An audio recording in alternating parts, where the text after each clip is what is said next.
લોકસભા ચૂંટણીમાં ભાજપની જીત બાદ વડાપ્રધાન નરેન્દ્ર મોદી પહેલીવાર સુરતની મુલાકાતે આવશે। CR પાટીલ અને ગૃહમંત્રી હર્ષ સંઘવી નીલગિરી મેદાને પહોંચ્યા, કાર્યક્રમ સ્થળની મુલાકાત લીધી। 7 માર્ચના રોજ સુરતમાં અને 8 માર્ચના રોજ નવસારીના કાર્યક્રમમાં હાજરી આપશે।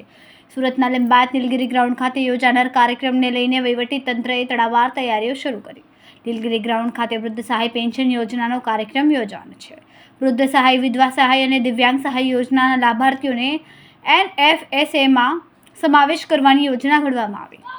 વડાપ્રધાન નરેન્દ્ર મોદી સુરતના લિંબાયત નીલગિરી ગ્રાઉન્ડ ખાતે મોટી જનસભા યોજી ચૂક્યા છે તથા વડાપ્રધાન નરેન્દ્ર મોદી જ્યારે પણ સુરતના પ્રવાસે હોય ત્યારે તેમના સ્વાગત માટે રોડ શોનું પણ આયોજન કરવામાં આવ્યું છે। તો વખતે પણ પ્રધાનમંત્રી નરેન્દ્ર મોદી સુરતના પ્રવાસે છે ત્યારે મોટો રોડ શો યોજાઈ શકે તેવી શક્યતાઓ સેવામાં આવી છે।